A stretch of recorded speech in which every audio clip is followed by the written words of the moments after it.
Times. His newest book is called Pronoun Trouble, John McWhorter, and the New York Post columnist and author of The Canceling of the American Mind, Rikki, Schlott. Okay. All right. Look how good we must have done in the real show. All right, here are the questions from the people. What did the panel think of Democratic Congresswoman Jasmine Crockett calling Texas governor, okay, she's from Texas, the governor, Greg Abbott, who is paralyzed and uses a wheelchair, she called him Governor Hot Wheels.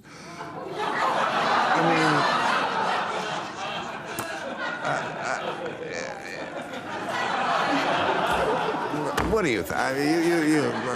Congressperson Crockett is part of the new trend where informality is okay, where formality used to reign. Okay, fine. That's been going on since the 60s. So her routine is that she wants to bring a little bit of what I might quaintly call the ghetto cat fight into these spaces. I get it, you know, bring a blaxploitation movie or something into Congress. Great, work it. But you do not make fun of the fact that somebody lives their life in a wheelchair. That doesn't work. If she thinks that being black and fabulous gives her a pass on that, then she's got a really unfortunate sense of what black is. Well, what do you think, Rikki? I mean, I think this is just an example of when they go low, we go lower. And the Democratic Party is going to lose if they try to use kind of MAGA world tactics back at them. I think that if the Democrats want to succeed in the future, they need to be the party that is normal, that are stand-up people, that do not take the cheap shots back. But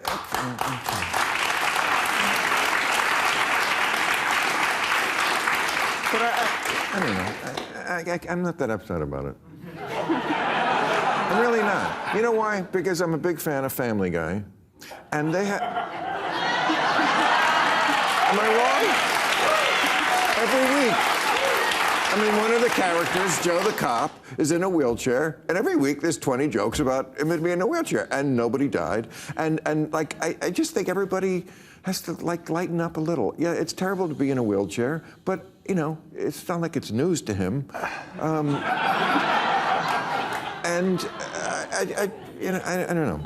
I'm a free speaker. I adore Family Guy. I've seen every episode, but that wasn't a cartoon. This is real life, and she was saying it with dismissive hostility, as opposed to the cartoonish, we can get away with it because we're drawn.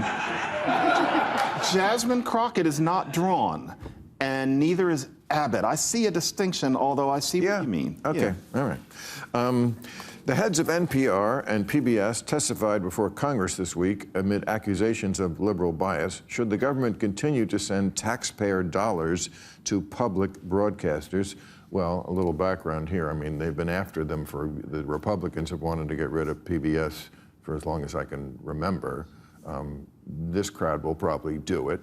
I mean, I also read my namesake, Catherine Marr, was head of NPR, and you know, she said, we're completely unbiased. Give me a break, lady. I mean, they're crazy far left. So, I mean, I think we're past, my view, we're past the age, really, where the government, first of all, why do we need to subsidize? Why can't we have outlets like this? And we're so polarized. These outlets became popular at a time when Republicans and Democrats didn't hate each other and weren't at each other's throats and didn't think each other was an existential threat. In that world, you can't have places like this, I think, anymore. They have to be private. Yeah, I think Yuri Berliner, ex-NPR employer, his piece this week, where he said that they should just let go of the funding. This, you know, I love NPR. I listen to NPR almost every day, have since 1975, when my parents used to play it in our Chevrolet Caprice when I was like 9 years old.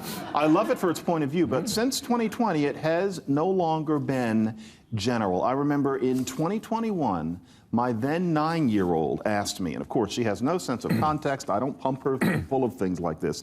She said from the back seat in a very different car, she said, Daddy, why is it that NPR is always playing the same thing? And I said, what do you mean the same thing? And I swear she said, now she doesn't have a vocabulary, but she said, it's always about how somebody can't do something. And what she was getting at was that. I wouldn't have said that about the NPR that I knew back in the day, and I wouldn't have said it 10 years ago, but that is what it is now. I will listen to it daily, but it's no longer a general audience venue. They should just give up national funding. Yeah. Okay. Rikki, why are more and more women giving up on marriage?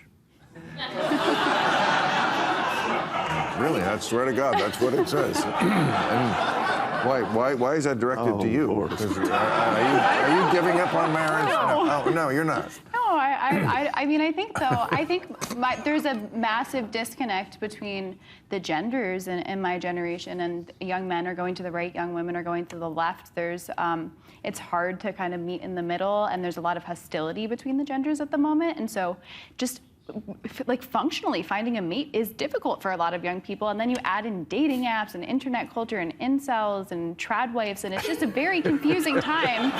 So I think maybe there are some people who are just dipping out. I'm not one of them. I know a lot of young women who are not against marriage but are finding it very difficult to find a mate, and young men too. Yeah, well, there's also the fact that they can't look each other in the eye. Yeah. That's true.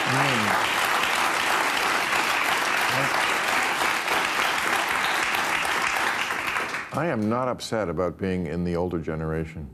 I'm really not. The fact that I can look at a woman in the eye gives me a huge advantage. You know? I've come to enjoy no longer being young.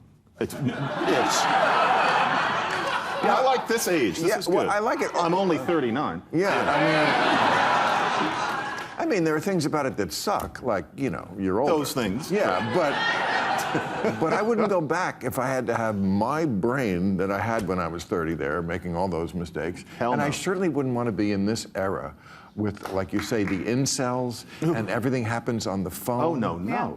Yeah. No, no. All right. It was better back then in some ways. Yeah. By the way, I was reading my news feed today, and like 20 stories down, this is the 20th story that apparently important. Bill Gates. It said, Bill Gates says in 10 years, like AI will probably do what doctors and teachers do. And then said, humans won't be needed for most things. It's like the 20th most important story.